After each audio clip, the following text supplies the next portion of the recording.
muri mugoroba rero ndagira ngo twigane icyigisho gikomereje ku byo twari twagiye mugoroba cyitwa ubudahemuka bwageragereshejwe umuriro. Ubudahemuka bwageragereshejwe umuriro. Ariko icyigisho cyitwa ubudahemuka bwageragereshejwe umuriro. Reka dusenge Imana. Turagushimiye, izina ryawe rihimbazwe. Tugushimiye uyu mugoroba wongeye kutugeza ahitiriwe izina ryawe. Ahantu ni heza tuhabonera amahoro. Turagushimiye, izina ryawe rihimbazwe. Wakomeje kugenda utwigisha ibyigisho byinshi bigiye bitandukanye, ndetse unadutoza kukumvira no kukubaha. Reka tugusabe kugira ngo n'uyu mugoroba mu cyigisho ugiye gutambutsa, tugusabe kugira ngo uduhe kuzirikana umuhamagaro wacu kandi uduhe kuwugenderamo. Cyumvikanire ku murongo wacu mu izina rya Yesu, amen. Ubudahemuka bwageragereshejwe umuriro. Muri Daniyeli tugiye guhera mu gice cya mbere. Nimusoma muri icyo gice cya mbere muzabona ukuntu batangiye bavuga ngo Imana iha umugisha Daniyeli na bagenzi be, maze bagatangira icyo gitekerezo batubwira ukuntu byagenze kugira ngo Imana ihe umugisha Daniyeli na bagenzi we. Maze batubwira iby'ukuntu mu mwaka wa gatatu Yehoyakimu umwami w'Abayuda ari ku ngoma, bakatubwira ukuntu Nebukadinezari yateye i Babuloni maze aragota. Uwiteka amugabiza umwami w'icyo gihugu hamwe n'Abayuda muri rusange. Kandi mwibuka ko aba Bayuda ibyababayeho ntabwo byari bibatunguye, kuko Yesaya yahagurutse abibabwira, maze Yeremiya n'aharaguka arabibabwira, maze barinda babanyaga babireba. Muribuka ko twavuze ko hari abandi bahanuzi bavuze ibyabo baramaze kujya mu bunyage, harimo Ezekiyeli ndetse na Daniyeli. Yeremiya na Yesaya babivuze cyangwa se bababuriye bataranyagwa cyangwa se bataratwagwa i Babuloni. Yesaya niwe wabanje, akurikirwa na Yeremiya. Yeremiya rero ahanura mu gihe ubuhanuzi buri hafi gusohora. Yesaya yari yaravuze, ndetse ubwo buhanuzi Yeremiya nawe bumusohoreraho, kuko mu yandi magambo igihugu cyatangiye guterwa ari uri guhanura. Ezekiyeli azaba yarageze i Babuloni, nawe yitwa imbohe, ahabwa nawe amahereko cyangwa se ahabwa ubuhanuzi Imana yamutumaga ku Bisirayeli kugira ngo bemere kugorora inzira zabo, maze nibareka ibicumuro byabo Uwiteka azabasubiza amahoro. Ariko ibyo yabivuze mu by'ukuri ari imbohe, nawe ari mu gihugu cy'i Babuloni. Na Daniyeli nawe ari mu bajyanywe i Babuloni, agenda ari imbohe. None hano mu gice cya mbere niho bari kudusobanurira ukuntu Daniyeli na bagenzi be bahagurutse i Babuloni, Plutôt i Yudaya, maze bakajya i Babuloni n'ibyababayeho bamaze kugerayo. Nuko arabatwara. Kandi ibi bintu cyangwa se ubuhanuzi bwo kugira ngo Nebukadinezari atware abantu b'i Babuloni, b'i Yudaya cyangwa se i Yerusalemu, bwari bwaravuzwe na Yeremiya mu gice cya 25 guhera ku murongo wa 9. Maze aho Uwiteka yavuze ati, dore ngiye guhagurutsa cyangwa se ngiye guhagurutsa umugaragu wanjye Nebukadinezari umwami wa Babuloni. Imana imwita umugaragu we. Yamwise umugaragu we kuko yagomba gufata inkoni agakosora, agahana abantu b'i Yerusalemu, kuko bari baravuye ku Uwiteka banga kumwumvira. Maze Nebukadinezari rero yari inkoni Imana yahagurukirije. Ndetse muzabona no mu gice cya 24 cya Yeremiya no mu gice cya 26 niho muzagenda musanga ayo magambo, ukuntu Nebukadinezari yiswe umugaragu w'Uwiteka. Imana ikamuhagurutsa rero ku mugambi w'Imana. Imana yamuhagurukije ku mugambi wayo wo kugira ngo ajye gukosora abantu b'i Yerusalemu. Komeza ugende umanuke. Umudugudu rero cyangwa se umurwa w'i Babuloni ongera umanuka hasi. Umurwa we komeza cyane, komeza rwose, usubira hejuru aho ruvuye. Umudugudu w'i Babuloni cyangwa se umurwa w'i Babuloni ni kuriya wari uteye. Wari umudugudu cyangwa se wari umurwa ukomeye cyane, kandi wari uzengurutswe n'uruzi, ku buryo gutera uyu murwa byari ibintu bikomeye cyane. Ariko turaza kubona ko Abamedi n'Abaperesi, Abanya-Irani b'uyu munsi, rwose hari ahantu bakoze strategy bakawinjiramo mu buryo bw'amayobera, maze bakayoberwa ukuntu uyu murwa usenyutse nyuma y'uko Uwiteka nanone avuze ko Nebukadinezari agomba gukurwa ku ngoma. Nimusoma mu gice cya kabiri, ku gice cya mbere turakirangije cya Danieli, nimusoma igice cya kabiri muzabona ko Nebukadinezari yagize inzozi. Mu gice cya mbere batubwiraga ukuntu Daniel na bagenzi be banyazwe, barangiza bakajyanwa ibwami, barangiza bakabatoranya nk'abanyabwenge bagomba kurya ku byo kurya by'umwami, maze bo bahitamo kutiyandurisha ibyo kurya by'umwami, bahitamo kwirira ibyo kurya bisanzwe, ibishyimbo n'imboga n'ibindi. Maze ibyo byo kurya bariye bakabirya mu gihe cy'iminsi 10, bagiye kubasuzuma basanga ubwenge bwabo bukora neza kuruta abariye bya bindi. Nuko birabatangaza cyane, nicyo batubwiraga muri kino gice cya mbere. Mu gice cya kabiri rero, bwa bwenge bwa Danieli na kwa kubana n'Imana na kwa kwiyoroshya bugiye kugaragara noneho. Mu gice cya kabiri murabona iki? Murabona rero umunsi umwe Nebukadinezari aryamye ku gisasiro, manuka kuri ayo mashusho ari hasi. Ntabwo bigenda bigaragara kubera iyi shusho yindi ba ku ruhande, ntabwo bigenda bigaragara, ariko ubwo ndabibabwira. Maze rero nuko arota inzozi. Amaze kurota inzozi zimuhagarika umutima rwose, ananirwa kumva ubusobanuro bwazo, kuko rero ibwami habaga abantu batoranijwe b'abajyanama b'abanyabwenge baga ibwami. Noneho ahamagara abanyabwenge arababwira ati rero mugiye kunsobanurira inzozi narose, kandi inzozi narose nazibagiwe. Nuko mu gice cya 23 aravuga ati rero narose inzozi, umutima wanjye uhagarikwa no gushaka kuzimenya. Arakomeza hepfo ku murongo wa 4, maze amaze kubasobanurira izo nzozi yarose aravuga ati rero izo nzozi nimuzinsobanurire. Bati tubwire inzozi warose. Ati ntabwo ndi kuzibuka, nazibagiwe. Ati ariko nubwo nazirose nkazibagirwa, ahubwo nimunyibutse narose iki. Cyose ikizamini gikomeye. Burya bame bariyenza usibye urwiyenzo. Narose iki kandi bisobanura iki? Maze abanyabwenge, kuko bari barigize abanyabwenge nyine, bagombaga gusobanura izo nzozi kandi bakanazibuka, ariko ntabwo bazibutse. Maze baramubwira ati rero Nyagasani uhoraho iteka ryose, rotorera abagaragu bawe izo nzozi tubone uko dusobanura impamvu zazo. Nuko umwami arasubiza ati sinkurwa ku ijambo, narose iki kandi bisobanuye iki, mubinsobanurire. Kuko bakomeje kumubwira bati turotorera izo nzozi. Maze arababwira ati rero nuko nimutambwira ngo izo nzozi narose ngo muzinsobanurire, muzatemagurwa, ingo zanyu zizahinduka ibyavu, kandi rwose ibyanyu birarangira ahangaha. Ariko nimumbwira izo nzozi nzabagororera mbahe impano, niko yababwiye, n'icyubahiro cyinshi. Nuko rero ngaho nimumbwira izo nzozi nuko zisobanurwa. Urwiyenzo. Nuko kuko Imana niyo imenya ibihishwa, abantu ubushobozi bwacu bufite ahantu bugarukira. Hari abaririmbyi baririmbye ngo Uwiteka Imana yaduhishe ibanga. Kureba mu mutima w'umuntu yabigize iki? Yabigize ibanga. Ariko umuririmbyi akabaza ngo none se iyo itabiduhisha byari kugenda gute? Twe turamarana. Turabanyabyaha. Burakarakana ko ni keza cyane.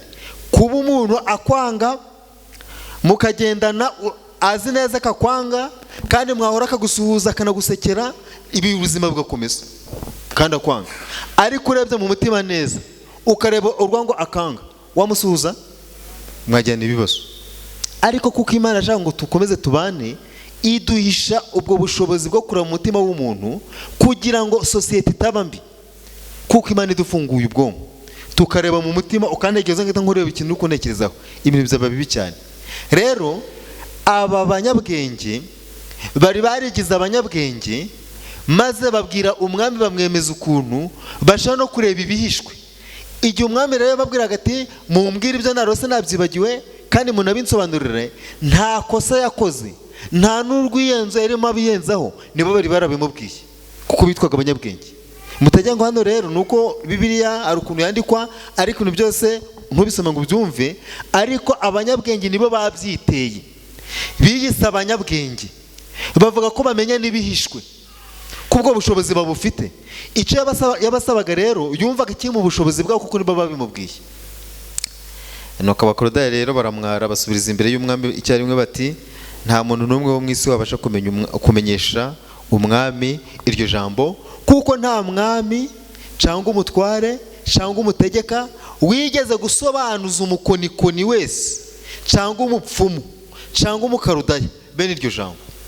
Abakonikoni, abapfumu, abo bose bigize abahinguranye bihe, niko babita mu Kinyarwanda, n'abahinguranye bihe. Mandi magambo ashobora kukureba akareba imbere yawe ibizaba.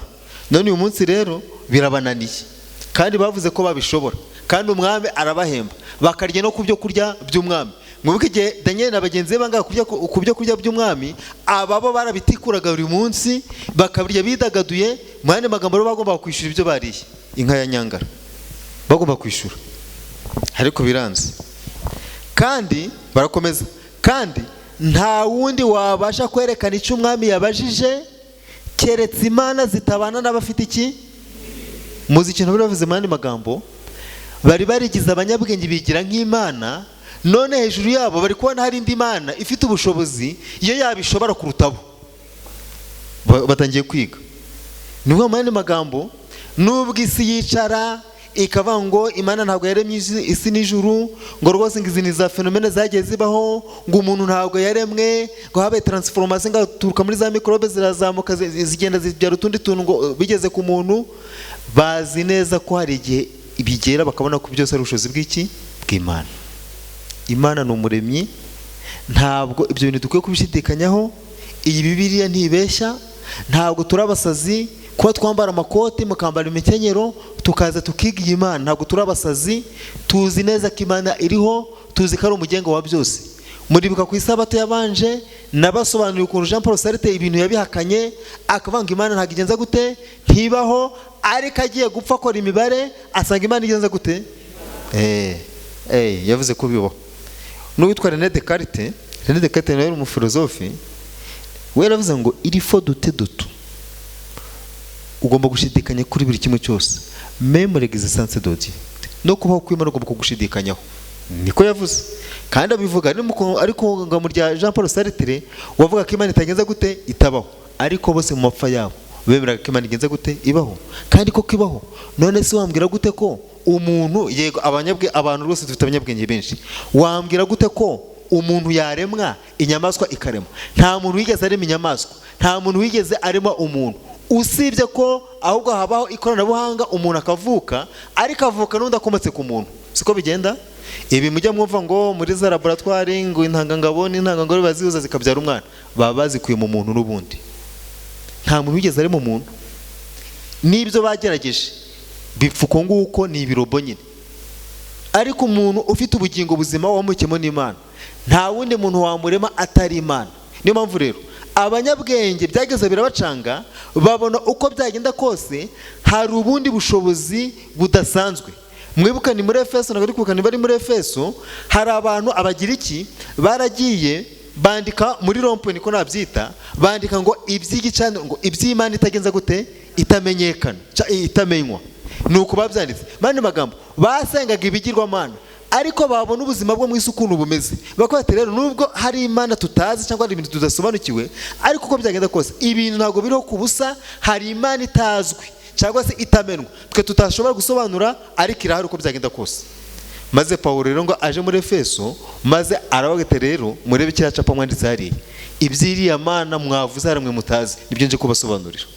Nuko arababwiriza, ariko nabo bemera ko ari Imana itazwi, batashobora gusobanura ibyayo, batigeze babwirwa n'umunsi n'umwe. N'aba rero batangiye gutanga ubuhamya kuri Nebukadinezari, batangiye kumubwiriza, ariko bamubwirije batabishaka, ahubwo aramatakira ngo bere kugira ngo ari kugira ngo bababarire. Barabati rero umenye ko hari indi Mana ihari. Iyo Mana kandi ni Imana itabana n'abafite iki, umubiri. Iyo rero iyo yagira ubushobozi kuturenza, kandi barabwirije buriya. Nuko umwami arambwira ati rero menye rwose ko mushaka kubyirengagiza, kuko mubonye ko nazibagiwe. Nimutamenyesha izo nzozi rero mwese muzategekwa itegeko rimwe, kuko mwagiye umugambi wo kuza kubeshyera imbere yanjye mukirengagiza icyo mbabajije, ngo buzacana ayandi. Cyo nimumbwire izo nzozi, menye nuko mushobora kuzisobanura, mutange ibisobanuro, muvuge ukuntu mutari kuzumva. maze bose basubira muri bya bindi bati rwose usibye imana zitabana n'abafite imibiri nizo zabasha gusobanura izo nzozi. Maze rero Nebukadinezari yari umwami kandi umwami ukomeye ariko nanone ugira igitugu. Nuko ku murongo wa 12 ngo nicyo cyatumye umwami abarakarira uburakari bukabije, kandi uburakari bw'umwami burica. Uburakari bw'umwami burica, ahera ko ategeka kurimbura abanyabwenge b'i Babuloni bose. Aravuga ati nimubice, tacu bamaze, barambeshye, bariye iby'ubusa, naranabahembye, ntayo bangarushe, nimubice. Ariko ikibazo cyari kirimo ahangaha, iyi nimubiceye icyitwa umunyabwenge, umukonikoni, umupfumu, bose babarizwaga ibwami bagombaga gupfa. Kandi Daniel na bagenzi be nabo babarwaga mu baki, mu banyabwenge, nabo bagomba kugenza gute, bagombaga gupfa. Mani magambo baza ati mukora isuku aha hantu, icyitwa umunyabwenge cyose murimbure, kuko nta muntu ubashe gusobanura izo nzozi.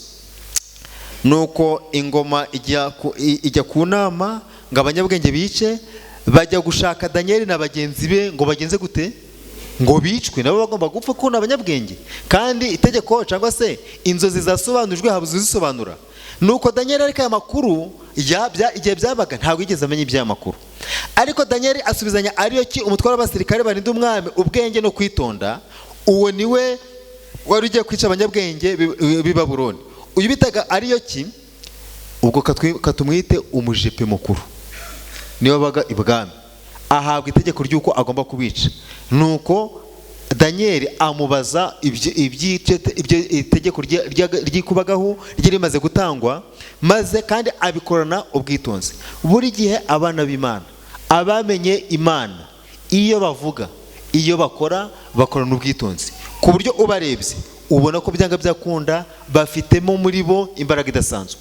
No mu kazi kacu, iyo uri umuntu ukunda Imana, ukunda urusengero, waba ucuruza, waba ukorera abandi, waba ukorera leta, iyo abantu bakurebye bakubonamo umugisha kandi bakakubona umunyabwenge. Burya kukwirukana mu kazi, uba muri runo rusengero, ngo akazi kakunaniye, ngo wakoze nabi, ibyawe ukwiye kubishidikanyaho. Gusa zivuze ko hari igihe umuntu akwangira ubusa bitewe n'ubwitonzi bwawe ukambyite gutya, nabwo abantu baritonda bakanabizira. Ariko ndakubwiza ukuri, iyo ukorera Imana, Imana igwa n'imbaraga n'ubwenge n'igikundiro mu kazi ukora. Uyu Daniel rero nawe yagize igikundiro. Nuko mumve uko byagenze, maze abaza Ariyoki umutware n'umwami ati ni iki gitumye habaho itegeko ryikubagaho rivuye ku mwami? Nuko Ariyoki abisobanura Daniel, amubwira ukuntu byagenze, maze hasi komeza hasi. Maze murabona Daniel rero afata umwanzuro, ajya kugenza gute, gusenga. Umuntu ubana n'Imana uko byagenda kose, ikibazo cyose cy'ingutu adafite igisubizo, ajya ku mavi. Ntabwo akoresha gakondo ye ngo reka mbyaranje, ajya ku mavi. None hano harimo ikibazo cy'ibwiriza butumwa. Daniel abonye ko b'abanyabwenge babuze ubwenge, kandi abonye ko n'umwami ahangayitse, kandi abonye ko izo nzozi, atekereza ko izo nzozi ari Imana ishobora kuba yazimuhaye. None rero kuko abanyabwenge ntibagomba gupfa, kandi n'umwami agomba gusobanukirwa n'iby'izo nzozi, agomba kujya ku mavi kugira ngo Imana imuhe iki, ubwenge. Nta muntu n'umwe yigeze asaba ubwenge Imana ngo ibimwime, ntabwo bijye bibaho. Niyo mpamvu Salomo, imwe mu migisha yabonye nubwo ageze agakora ibyaha, ariko yasabye ubwenge kuruta ubutunzi. Kandi iyo ufite ubwenge butangisha ubutunzi, ariko iyo udafite ubwenge, ubutunzi burayoyoka. Ibyiza rero wasaba ubwenge. Daniel rero aragenda apfukama arasenga, maze avugana n'Imana mu gihe akiryamye, maze abona neza inzozi uko Nebukadinezari yazibonye, abona n'igishushanyo uko yakirose, maze abona gihagaze aho ngaho kuko maze Daniel arahaguruka, maze aravuga ati rero ndagushimye, ndaguhimbaza, we Mana y'abasogokuruza, umpaye ubwenge n'iki n'ubushobozi.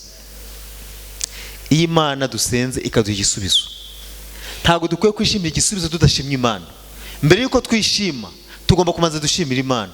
Ariko abenshi babona ibisubizo, abantu bakaba bari mu buzima bubi, byaranze, agasenga, Mana ibi bintu ngezemo nubinyambutsa nzagushima. Igisubizo cyaza, gusenga bikaba bivuyeho, bikibagirana. Niko abantu twabaye.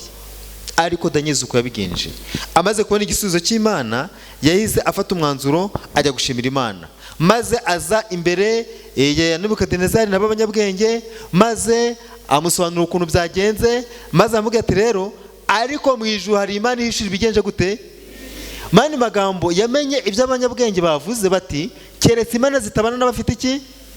None aje kubishimangira kugira ngo Nebukadinezari abwiririzwe aho ngaho, amenye ko mu ijuru hari iki, hari Imana. Maze amubwira ati rero ariko mu ijuru hari Imana ishura ibishwe, nta muntu n'umwe wo mu isi wabasha kumenyesha umwami iryo jambo keretse Imana yo mu ijuru. Nuko atangiye kumuhishurira, aramubwira ati rero kandi niyo yeretse umwami Nebukadinezari ibizaba mu bihe bizaza.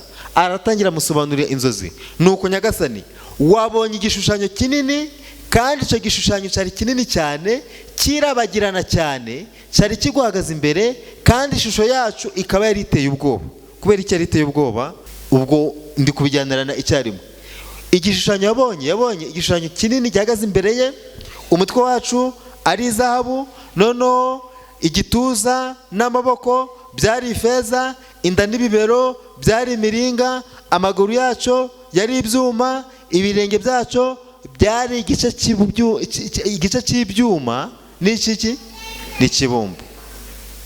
Maze agiye kubona abona ngo ibuye rituruka mu ijuru ryikubita ku birenge bya cya gishushanyo, maze igishushanyo kigenza gute, kiragwa, maze ivumbi riratumuka. Nibyo yamusobanuraga rero. Aravuga ati rero umutwe wacu wari izahabu nziza, kandi igituza cyacu n'amaboko yacu byari ifeza, inda n'ibibero byari imiringa, amaguru yacu yari ibyuma, n'ibirenge byacu byari igice cy'ibyuma kivanze n'ibumba.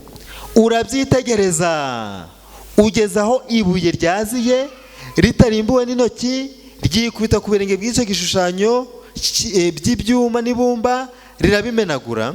Maze umwami akimara kumva neza izo nzozi ukuntu zitondoye, aravuga ati ati ibyo bintu uvuze nibyo, nibyo rwose, uko bivuze nta na kimwe uhinduyeho. Maze rero bituma Nebukadinezari atangiye gutekereza kabiri, atangiye kubona ko mu ijuru byanga byakunda hari Imana imurenze, kuko yitaga Imana nawe, kandi abona ko mu ijuru hari Imana yari mu ijuru n'isi, kandi ikontora cyangwa se itegeka ibintu byose bibera muri iyi si. Ryari ibwirizabutumwa. Ntabwo Imana buri gihe iyo ikibi kibaye hari igice kibi kivamo icyiza. Ntabwo Nebukadinezari agomba kumenya Imana yo mu ijuru iyo aba bana batanyagwa ngo bajyanye i Babuloni. Hari igihe ikibi kitubayeho gihinduka icyiza. Hari igihe bakwirukana ku kazi, Imana ikabifungura amarembo y'imigisha, ukagenda uri kurira ngo rwose ngo banyirukanye ngo ubusunze njye bwo gute, ahubwo bakwirukana akazi keza kabirwo kaza. Cyangwa se ugatekereza kwikorera, ugasanga ukicuza ahubwo imyaka yose wamaze mu kazi ukurikije n'inyungu uri kubona. Cyangwa se hari igihe Imana yemera ko ibyo byose ubihomba kugira ngo ikuronke, ikabona igihe ubana nayo cyaragabanutse, ikabona mu by'ukuri uri kugenda uhondobera mu bya mwuka, igahitamo kukwicaza mu rugo kugira ngo ushire ubwenge ku gihe wongere uyigarukire. Kandi gutunga Imana biruta gutunga ibintu, kuko kugira ngo Imana iguhombe yagenza gute, yaguhombye. Hari igihe Imana iguhombya kugira ngo utuzongere ushire ubwenge ku gihe, ikabikora muri ubwo buryo rwose. Ibi tubayeho byose rero, mu bibaho byose tujye duhora dushima Imana. Ikintu cyose kitubayeho ni umugambi w'Imana. Ntabwo Imana itwanga, nubwo yababaza umuntu ko twabibonye, izamugira iki, ibambe. Icyiza cyangwa se icyo tugomba gukora ni ugutegereza agakiza tugenje gute, dutuje. Ntukajye wivovota cyangwa se ngo uburanye Imana ngo yibaze ngo uragira ibiki. Turaza kubona ko Nebukadinezari nawe iri somo yaritanze. Nta muntu Imana igenza umuntu uko ishaka. Icyangombwa ni uko uhumeka, icyangombwa ni uko uri buzima, ibindi birekere Imana. Aba bana rero yabonaga batishimye kuko baranyazwe, ariko Imana ifite umugambi wayo. Komeza umanuka hasi. Maze rero nk'uko twabibonye, komeza umanuke cyane, komeza umanuke cyane. Maze iryo buye ryakubise, jya kuri sede 54. Maze iryo buye ryakubise igishushanyo rihinduka umusozi munini, rirangiza isi yose. Ubwo hano yari kimubwira inzozi. Maze Nebukadinezari nuko arahaguruka, biramucanga, yibaza ukuntu uwo mwana utarakura ukiri mutoya abona izo nzozi, kandi abanyabwenge bose b'i Babuloni byabananiye. Nuko maze Daniel amubwira ati nuko wowe nyagasani uri umwami w'abami, wa mutwe w'izahabu ni nde? Ni wowe. Kuko yari umutwe w'izahabu koko, kuko ubwami bwa Babuloni bwaba muri 605 mbere ya Kristo kugeza muri 539 mbere ya Kristo. Mani magambo, imyaka iri imbere ya Kristo umunini ni wo mutoya, sibyo? Tubara duhera ku munini tujya ku mutoya, kuko duhera ku munini turi kugana muri 0 kugira ngo dutangiye muri rimwe nyuma ya Kristo no tuzamuke. Biri kuvikana? Nyuma ya Kristo duhera kuri rimwe tuzamuka, ariko mbere ya Kristo duhera ku murwa wari munini tugeza gute? Tumanuka. Ubu rero yari muri 605 mbere ya Kristo kugeza muri 539. Kubera iki Babuloni yageranijwe n'umutwe w'izahabu? Uyu bwami bwa Babuloni bwarakomeye rwose, buba icyitegererezo. Nibwo bwami bwa mbere bwayoboye isi, bwitwa izahabu. Nibwo bwami bwa mbere bwayoboye isi, burayigarurira rwose. Kandi ubu bwami bwa Babuloni, mwibuke ahantu bwari bushinze. Bwari bushinze ahantu hose hitwa Ibabeli. Hubatswe nande? Twabonye nimugoroba. Nande? Kushi. Nande? Na Nimurodi. Nibo bwami bwari bushinze, nibo babwubatse. Ntabwo ari bo babushinze bwa mbere, ariko inyubako cyangwa se uwo mudugudu nibo babushinze bwa mbere, ariko kugira ngo bwitwe ubwami buyoboye isi, Nebukadinezari niwe buyoboye bwa mbere. Icya kabiri, muri kino gihe isi yari ifite izahabu n'akazahabu. Isi yari ikize rwose, ku buryo uyu mudugudu wa Babuloni wari ubakishijwe izahabu rwose. Mwabona inzu yubakishije izahabu gusa? Muri iki gihe biragoranye. Ibi bitwereka ukuntu rero isi igenda ikayuka, isi iri kudusazana. Ntabwo mubyumva? Isi igenda isaza gake gake, nta cyerekezo cyangwa se nta cyizere itanga ko nibura n'ibyo tubona uyu munsi mu myaka 100 tuza tukibibona. Niyo mpamvu turya nabi. Tugomba kurya ibirimo ifumbire, tugomba kurya inkoko bateye imiti. Kwa kundi turya ni ugukayuka kw'isi, ni ugukayuka kw'isi. Mu myaka yatambutse nka 30 ishize, abantu bahingishaga imborera imyaka ikera rwose. Hari nubwo batahingishaga imborera maze bakagenda bagasarura kandi bigakunda, cyangwa se akaraza umurima gusa umwaka umwe gusa cyangwa imyaka 2 agasubira guhinga utaka bukongera bukisubiza. Biracaba ubu ngubu? Ntabwo byakunda. Isi iri gukayuka. Rero birakwereka ko kandi uko isi igenda ikayuka niko n'ubu umuntu bugenda bukayuka. Ubu umuntu bwa kera se bwo umuntu bw'ubu ngubu. Kera wakubitaga umwana akanyafu ari gukora amakosa ku muhanda, umubyeyi yamenye ko wamukubitiye umwana akanyafu akakugurira agacupa, ubu wabikinisha? Uzabikinisha, uzarara kuri RIB. Ariko rwose kera ndabyibuka baradukubitaga, abaturanyi akagukubita yarangiza akaza agatanga raporo ati uyu mungu wawe namukubise, ntumukubite izindi, namukubise ko ari amakosa yakoze. Akita mukora mu ntoki ati se kagasuru muzane kagasuru asomeho, bakamushimira. Ariko ngubu wapi? Ukisi kayuka itakaza agaciro, niko n'ubu umuntu bigenda bukayuka. Niyo mpamvu turaza kubona rero ko igituza n'amaboko ibyo bigiye kuba iki? Ifeza. Ifeza iba munsi rero, iba munsi y'izahabu. Ubwami bwa kabiri rero, ya feza n'igituza nababwiraga, cyangwa se igituza n'amaboko, n'Abamedi n'Abaperesi. Mani magambo, umunsi umwe Babuloni yakomeje nayo kugwiza ibyaha, maze Imana irakazwa n'ibi bikorerwa muri Babuloni, kuko bafashe ibikombe byakoresherezwaga mu rusengero i Yerusalemu, maze umwami bitaga Belushazari ukomoka mu n'ubundi mu gisekuru cy'i Babuloni kwa Nebukadinezari arangije afata bya bikombe nko kwishimisha, maze abati ibyo bikombe ngo bijirijwe Uwiteka, biri hehe? Mubizana ari byo nywesha. Maze arabifata arabinywesha. Kumbi abinywesha gutyo, hari abasirikare b'Abamedi bayobowe na Kuro n'Abaperesi baje bayobya uruzi rwari ruzengurutse Babuloni, maze ahumutse haraboneka. Maze bageze ku marembo y'umurwa basanga abasirikare bari ku burinzi nabo banywe bidagaduye bizeye umutekano, maze basinziye babacaho, ariko barabica birumvikana. Barakomeza kugeza ubwo umwami yatunga akabona bamuguye hejuru. Yari yabonye ikiganza cyandikwa ku rusika, bavuga ngo wapimwe gusenga utagenze gute? udashyitse n'ubwami bwawe buhawe nde? Abamedi niki? Abamedi barabawe n'uwitwaga Kuro, bari bafitanye amasano, nuko ubwami babufata gutyo. Niyo mpamvu bwageranyijwe n'ifeza n'izahabu, kandi nituza kubihuza mu bishushanyo uvuga ngo ubwami bwa mbere bugereranywa n'ingwe plutôt n'intare, none ubwa kabiri bw'Abamedi n'Abaperesi bukagereranywa n'ifeza, ariko mu gice ni cya 7 bukagereranywa n'idubu. None ubwami bwa gatatu bwaje ari ubw'Abagiriki bugereranywa n'inda n'ibibero, ubwo ni umuringa, mu gice cya 7 bukagereranywa n'ingwe. None ubwami bwa kane bugereranywa n'ubwami bw'Abaroma, ni tuyita Roma ya gipagani, kuko murabizi ko Roma nayo yigeze ikoloniza isi. None igihe yakolonizaga isi ni nabwo Yesu yavutse, arakenza gute? Aranabambwa, burya yabambwe ku ngoma y'Abaroma. Icyo gihe nabwo bwageranijwe n'ibyuma, ndetse mu gice cya 7 bugereranywa n'inyamaswa iteye ubwoba. Maze mu gice cya 2 umurongo wa 40 baravuga ngo ariko ubwami bwa kane buzakomera nk'icyuma. Ubwami bwa kane bavugaga rero bwatangiye mu 138 mbere ya Yesu, bugeza muri 476 nyuma ya Yesu. Ubwo icyo gihe Roma ritangiye gucikamo ibice bibiri, igice cy'iburasirazuba n'icy'iburengerazuba, bugenda bukendera gake gake. Abitwaga Ababarubari batangiye gutenda batera ubwo bwami, bagenda biyomekaho ibihugu, maze nibwo ya mami 10 yavutsemo. Niyo mpamvu mubona Ubufaransa, mukabona Ubwongereza, mukabona Ububiligi, biriya bihugu byose byasenyutse muri kino gihe cy'ubwami bwa Roma. None uri muri kwicamo ibice, niho bavuze amahembe 10. Ibyo sifite umwanya wo kubijyamo, muzabisoma muri kino gice ndi kubabwira icya 2 n'icya 7.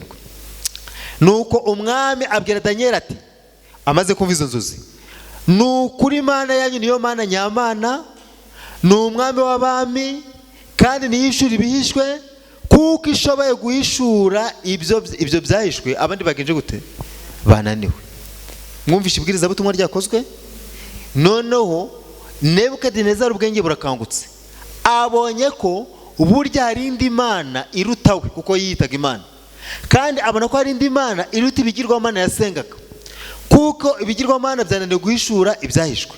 Ariko abonye ko mu ijuru byanga byakunda hari Imana, maze bituma abigenderaho. Nuko umwami aherako akuza Danieli, amugorora ingorano nyinshi zikomeye, amuha gutwara igihugu cyose cy'i Babuloni, no kuba umutware mukuru w'abanyabwenge bose b'i Babuloni. Ntabwo mwumvishe imyanya yamuhaye. Icya mbere yamugize minisitiri w'intebe. Minisitiri w'intebe abakomeye, si ibyo gusa, arangije noneho amugira umujyanama mukuru, kuko yamaye no gutwara abanyabwenge bose bahehe b'i Babuloni, kandi bo bari abajyanama. Amukubita iyo myanya yose ayimuhundagazaho. Kubera iki? Kuko akorana n'Imana. Iyo dukorana n'Imana, Imana iduha ikuzo rwose cyane, iduha ikuzo, iduha imigisha mu byo dukora.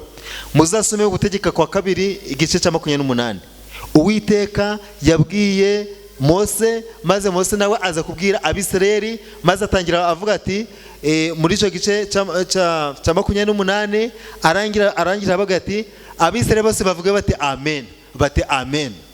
Nugira umwete wo kumvira Uwiteka, maze batangiye kurondora imigisha yose izagenza gute? Izaza kuri abo bantu b'Abisirayeli, kubera ko umuntu wese wumviye Uwiteka Imana iramukuza.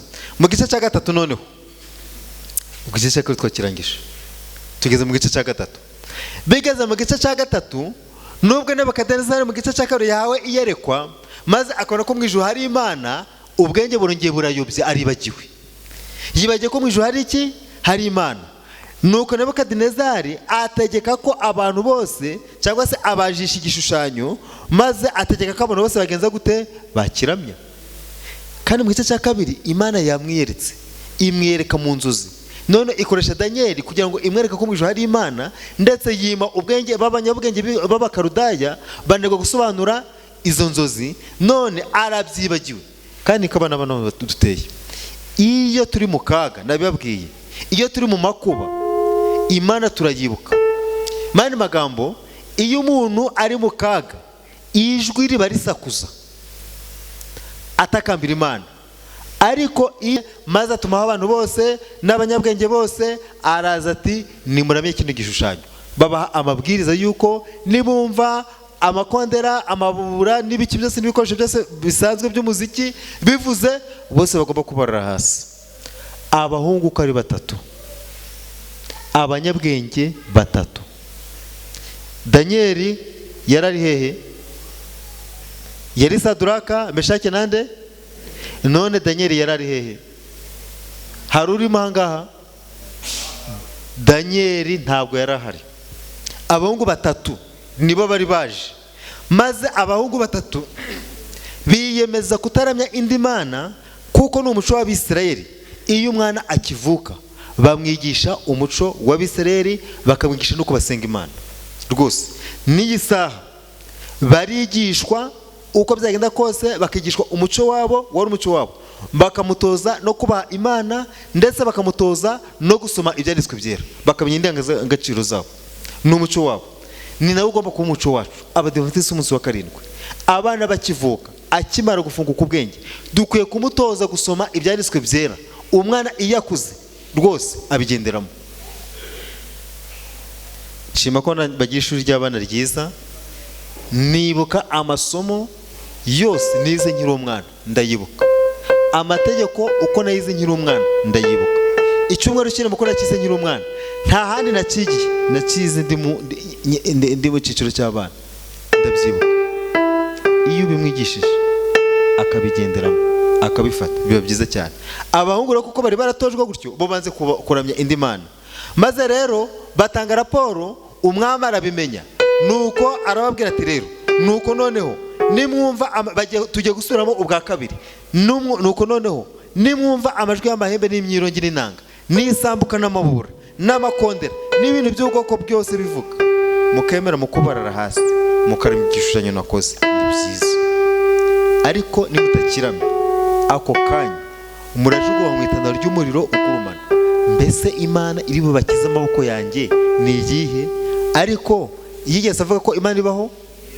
Yarabivuze. None uyu munsi yibagiye ko Imana igenza gute? Ibaho. Muzi ko abantu batakambire Imana bafite ibibazo bigiye bitandukanye, ubuzima bwaba bwiza, bakibagirwa ko Imana ibaho, bakajya mu bahakana ko Imana ibaho, bakabahakana rwose. None ariko byagenze.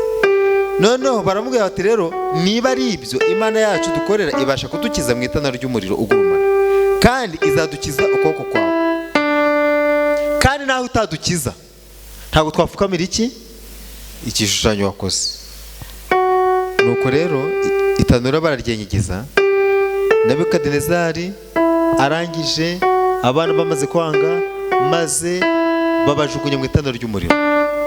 Niyo mpamvu ejo bundi tubyiga twiga Marayika Murinzi, nababwiye ibyabaye ngo kiriya kibaya cyadura, abadayimoni na Satani ubwe bariyiziye, baje gushyigikira Nebukadinezari mu cyemezo yari agiye gufata cyo kuroha barabana mu itanura, ndetse kugira ngo aca intege abantu bose bagihirahira bashaka kwamamaza Imana i Babuloni, kandi Babuloni Satani yari yarahigaruriye. Maze rero kuko Marayika Mikayeli ari umutabazi aho rukomeye, abana barabafashe babajugunya mu itanura. Ababajugunyemo, kuko itanura riba ryenyegeje karindwi ryagurumanye, ibirimi by'umuriro byafashe ababateriye babajyanyemo, babo barapfa. Abana bageze mu itanura ntago bapfuye, ahubwo basanze Yesu yabatanzemo, maze arabakira, ibintu bigenda neza. Imana itabara rukomeye. Niyo mpamvu abantu bumvira Imana ntago bakangwa n'urupfu, kandi aba bana nta nubwo bari bazi ko uburinzi buri bubagereho.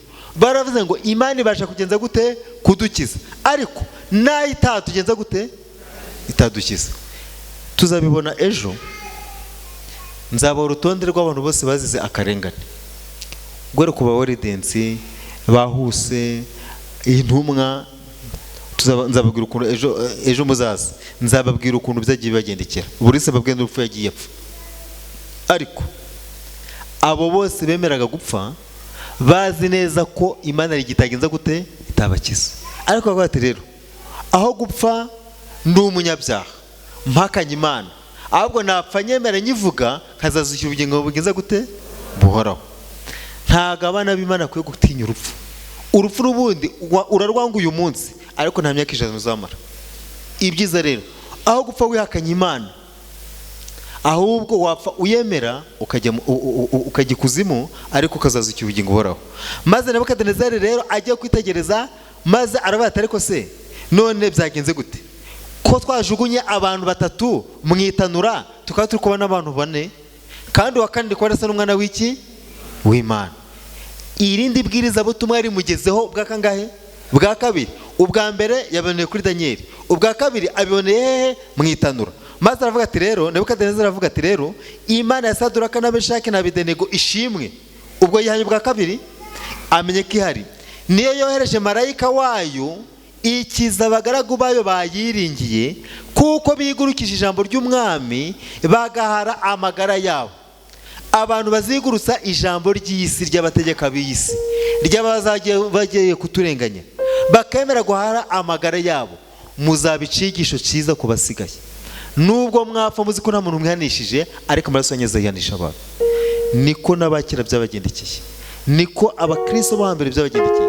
Ngo igihe bamuzaga muri stade bakavuga ati rwose wakwihakanye ko ntacyo bitwaye, ko turagufasha ubuzima bwe tukabuzahura, ko maze iminsi udakora, ko turagufata neza, ko inzu turayikubakira, ibintu byose turabisha kuri gahunda, wavuze ijambo guti nihakanye Imana gutyo gusa bikarangira.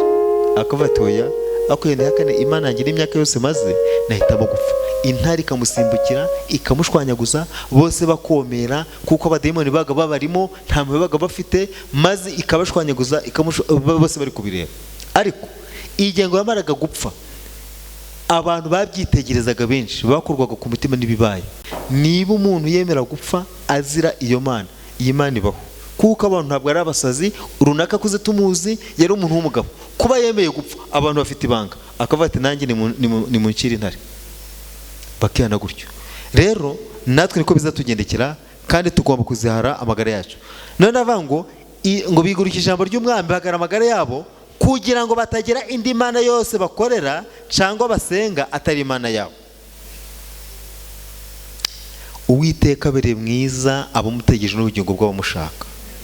Ni byiza ko umuntu yiringira ategereje agakiza ku Uwiteka agenje ate atuje, kuko Uwiteka atazagira ubware ku muntu iteka, naho yababaza umuntu ariko azamugirira ibambe kuko imbabazi ze nyinshi zingana, kuko atanezezwa no kubabaza abantu cyangwa ko batera iki agahinda. Ntabwo Imana yigeze itera agahinda aba bana bayivugiye, oya, bemeye guhara amagara yabo. Imana irangije ibaha icyo cyubahiro, maze bituma Nebukadinezari abona icyigisho cya kabiri, maze umwami abazamura mu ntera, maze arangije umwami amaze kubazamura mu ntera, maze arangije akiteka iteka ry'umwami risakazwa mu buryo busanzwe, maze abwira abantu bose ati ndategetse ntihazagira indi mana mugenza gute muramya uretse Imana ya Saduraka na Meshaki na Abedenego.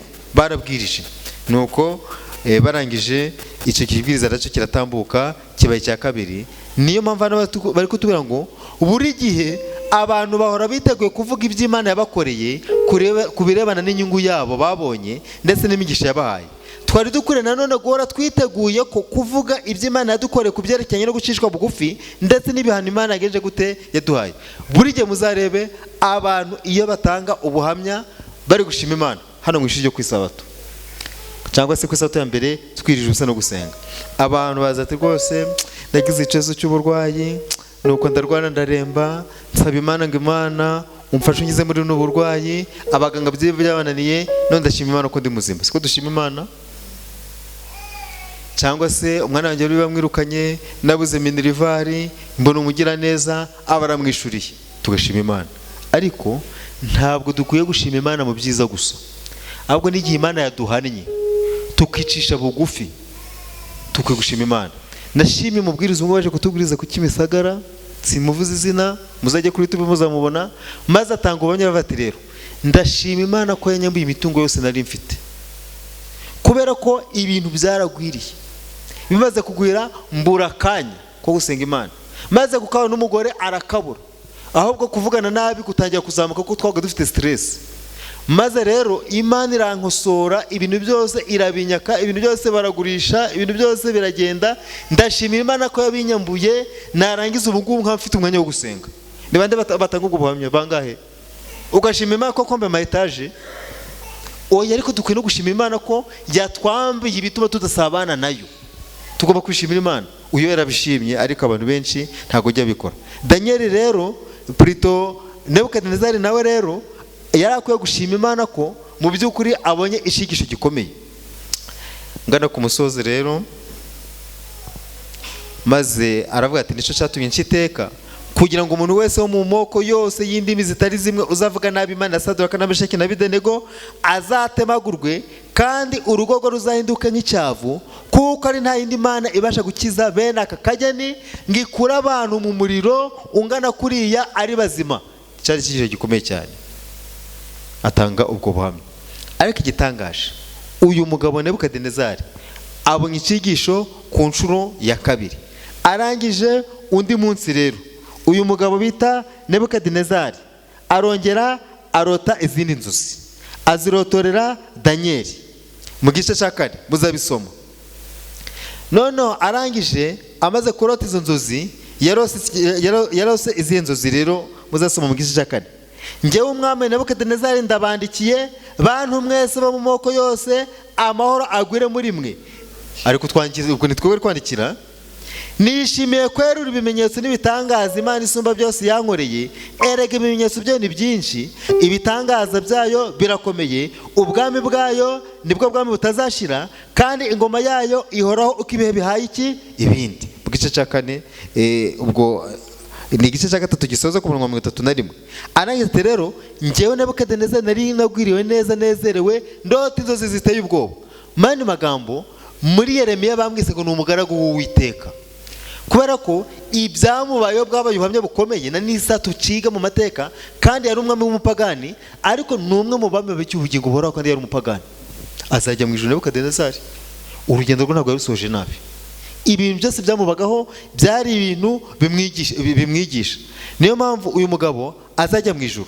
Maze arangije arota inzozi zikomeye. Arota inzozi zivuga ngo iki rero? Nuko ku murongo aravuga ngo ndota inzozi ziteye ubwoba, ubwo ibyo nibwiraye ku gisasiro nibyo neretswe, bimpagarika umutima, bituma ntegeka abakonikoni kwa kundi ababwira ukuntu n'ubundi abakonikoni bananiwe kumurotorera ibyarose.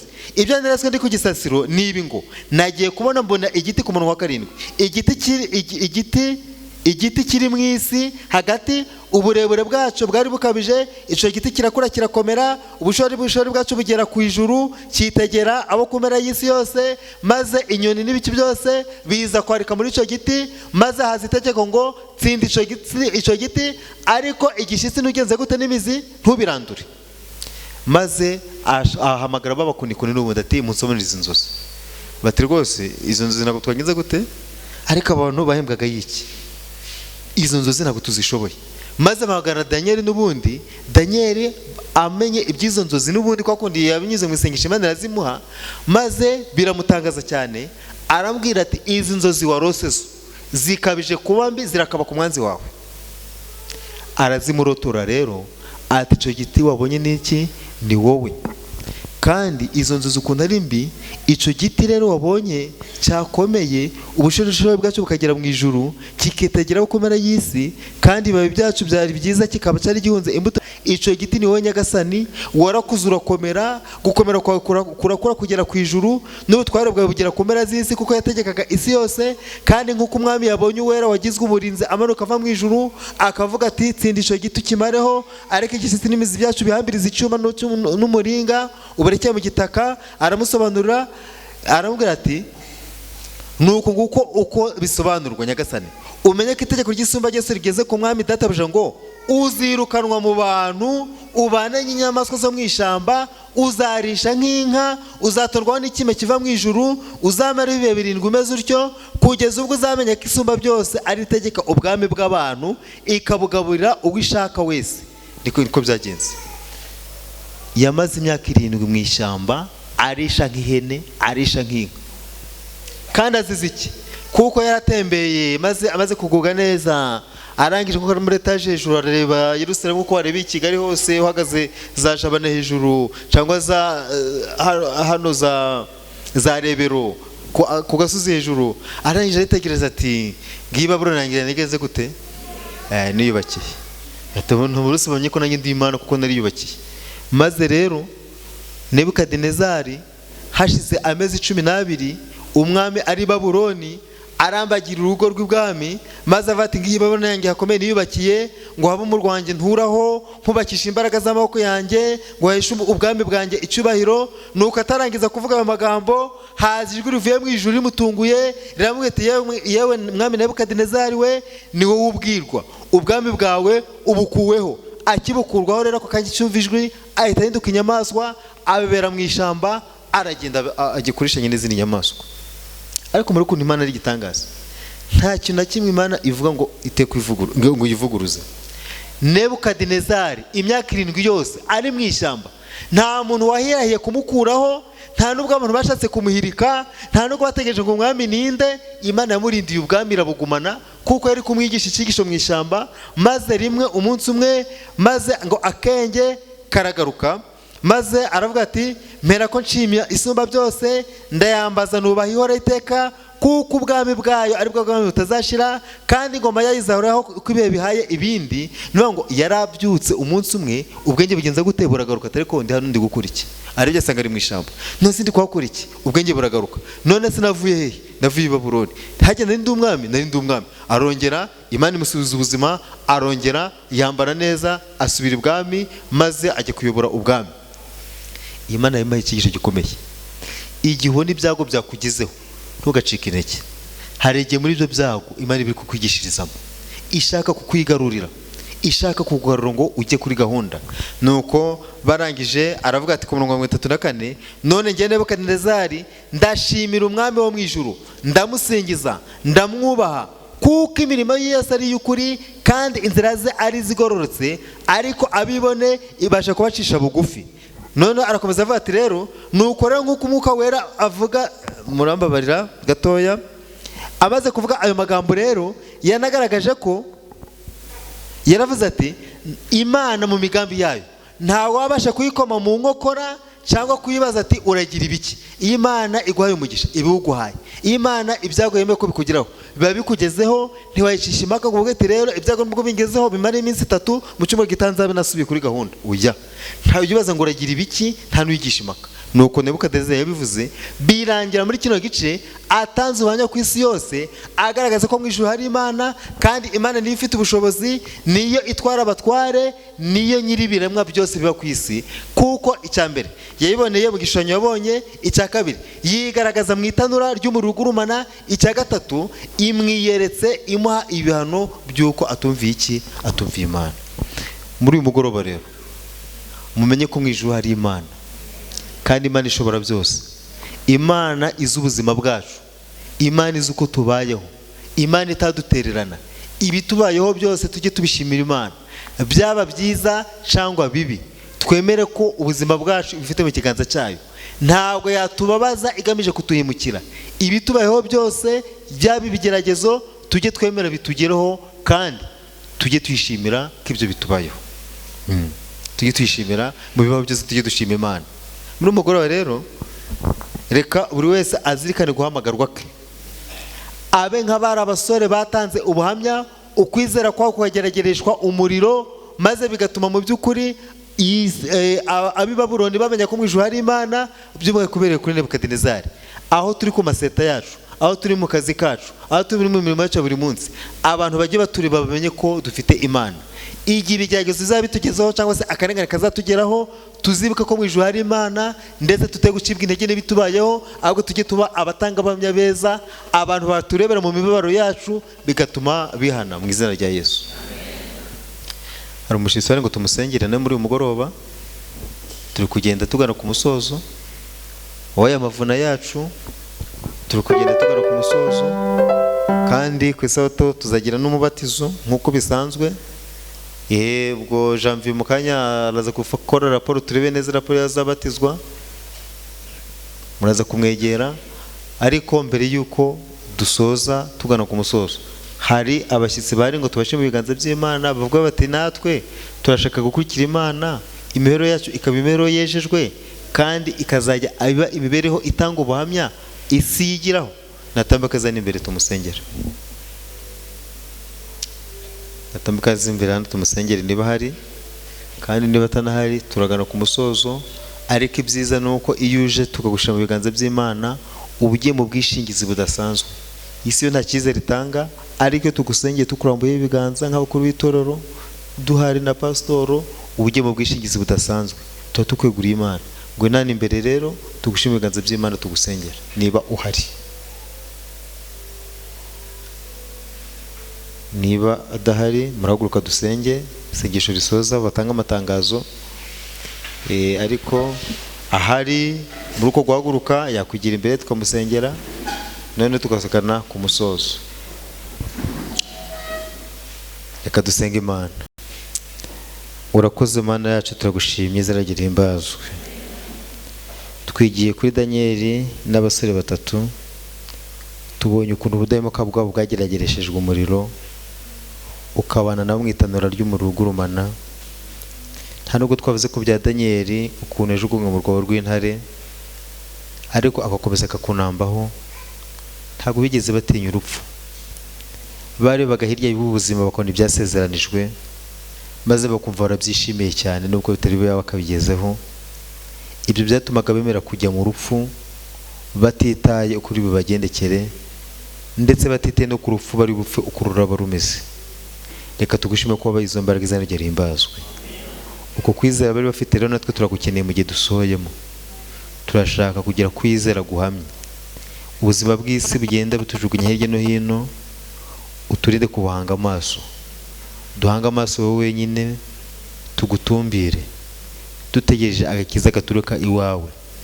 Ibibazo by'isi bigenda bitwiziringitiraho, ubuzima bw'iyi minsi bigoye, yaba mu miryango yacu, yaba ubuzima busanzwe, ndetse yaba n'abo tubana, kenshi na kenshi batuma dushaka kugamburura. Ibyo turinde kubihanga amaso, dutegereze agakiza kava iwawe, kava i Siyoni. Iki gihe duhagazemo nitubasha guhagarara tudatsinzwe, tudutsindirwe ku rugabano, tuzishima izina ryawe. Twongereye kwizera rero. Abantu benshi muri iyi minsi barananiwe, nibwo ibyaha by'inkorabwoba biri gukorwa, nibwo abantu bari gusubira inyuma mu bya mwuka. Nyamara ugeze igihe cyo kugaruka, ubu ni igihe cyo gukomera, si igihe cyo gusubira inyuma. Ubwo turi hano twakwitabye rero, ndakwize kugira ngo udukomereze mu buntu bwawe, kwizera kwacu kuzamuke, uduhe umwanya wo kwiga ibyanditswe byera, tuwuha agaciro, uduhe umwanya wo gusenga, tuwuha agaciro. Ibyo byose bizatuma ukwizera kwacu kuzamuka, kandi tuzarushaho gusabana nawe, kuko nandi dusabana ni mu ijambo ryawe no gusenga. Reka utwongere ibihe byiza byo gusenga. Abenshi batakigira mu ngo zabo, abenshi bajya kwiryamira badasenze, bakabyuka badasenze, nta bwishingizi bwawe nawe cyaba barimo, ariko nyamara ukabirenza amaso ugakomeza ukabarinda. Reka tuguse kugira ngo uduhe kunyurira kugaruka ku rufatiro, uduhe kongera ibihe byo gusenga no kubana nawe, twishimiye izina ryawe. Komeza utubere Imana rero. Amavunire kugenda agana ku musozo, ndakugeze ngo ibi bihe byiza twagize byo gusabana nawe mu ijambo ryawe bizakomeza bitubere iby'umugisha. Umuntu wese wagize angate kumva ko yapfushije igihe cy'ubusa, ahubwo arushaho kunguka, twishimire izina ryawe. Komeza utubere Imana muri byose mu izina rya Yesu, amen.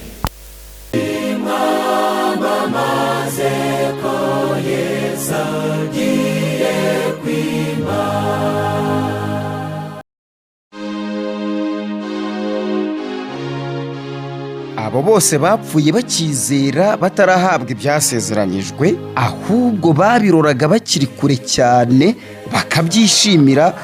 ngo iki? Mbese burya nuko byagenze baba we, bari bafite kwizera gukomeye pe. None se aya magambo uri gusoma uyakuye he ko numva ari meza? Nanjye ndi kuyakura ku nsanganyamatsiko y'amateraniro. Amateraniro y'ahandi iwacu ku itorero rya Kabuye da. Mfasha ubimbwire neza, aya magambo yansobanurire yose. Ndumva aryoshye pe, kandi unteye amatsiko. Ambo, ndumva ufite inyota yo gusobanukirwa byinshi, ariko nanjye nisomeraga ubutumire. Ushaka kumenya rero ibiruseho, wabibwirwa n'umubwiriza niwe wateguye iyi nsanganyamatsiko da. Ngaho rero nyihera gahunda neza, numva iby'ubwo butumire. Amahanga yasubiranye mu yaburi nawe ufite inyota ngwino muri aya materaniro kuko ubu butumire burakureba.